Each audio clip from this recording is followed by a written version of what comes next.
coming to the theme for this short course, well-being in times of uncertainty.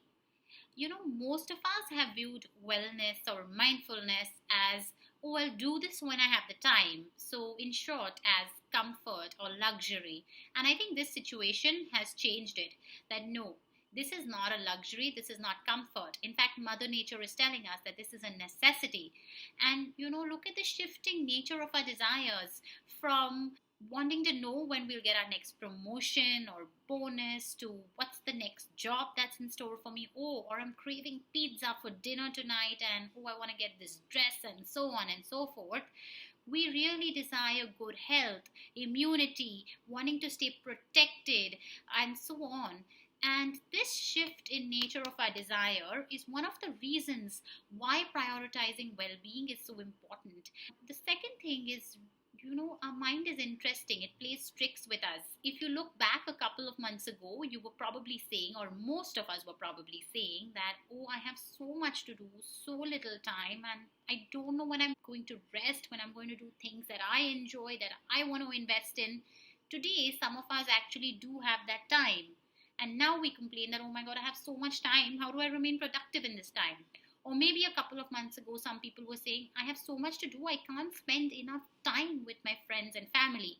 And now we have the time to either be in the physical presence of some of our friends and family or stay connected through Zoom, Skype, and so on. And some of us are getting irritated with that. We're saying, oh my God, no, I need some me time too. So I'm not saying this is true for all of us, but through a lot of my conversations, I'm hearing this and observing this.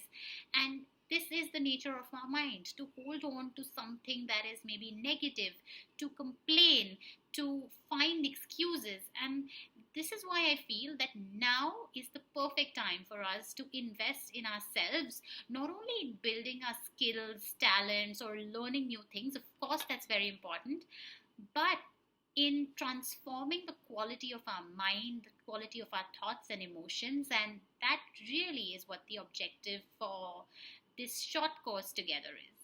Often what comes in the way of experiencing mindfulness or a flourishing state of well-being is our stress levels. So I have a very simple question for you. When was the last time you experienced stress? You can take 10 to 15 seconds to think about this and preferably write it down or type it out on your phone. It could be anything. It could be an argument. It could be something that upset you. It could be a deadline, something didn't go your way, anything.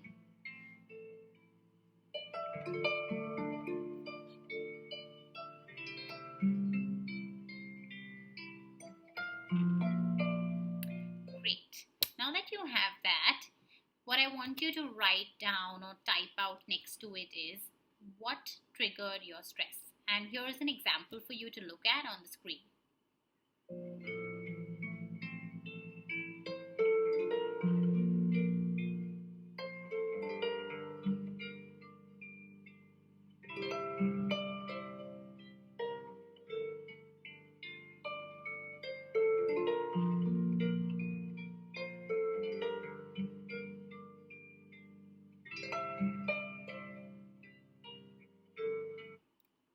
Wonderful.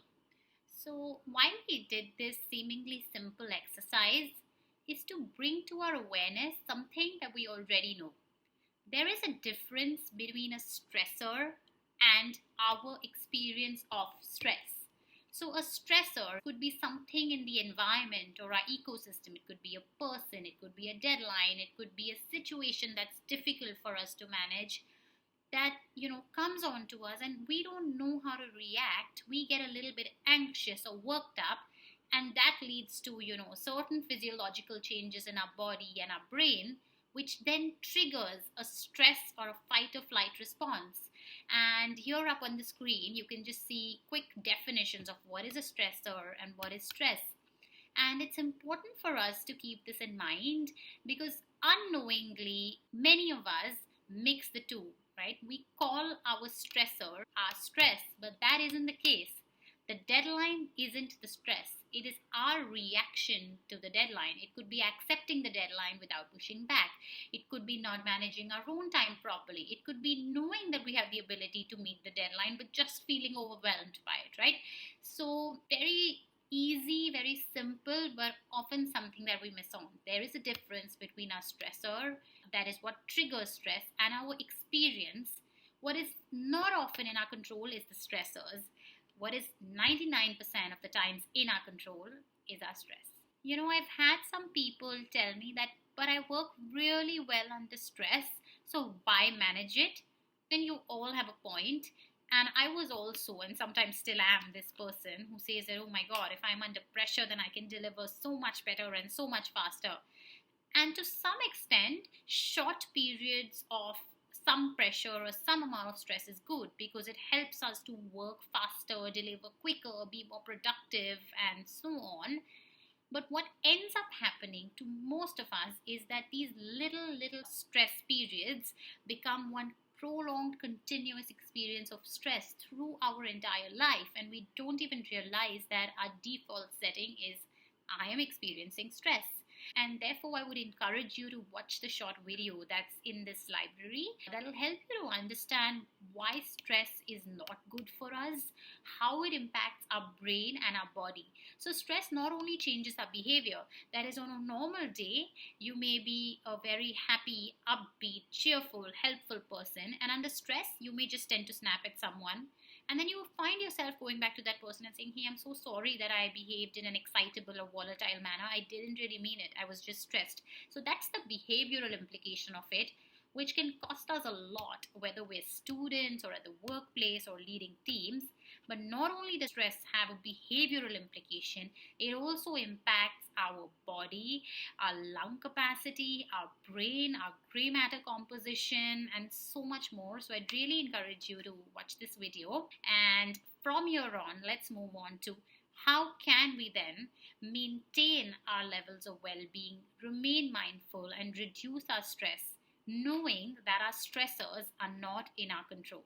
So here are 5 ways for self-care in uncertain times.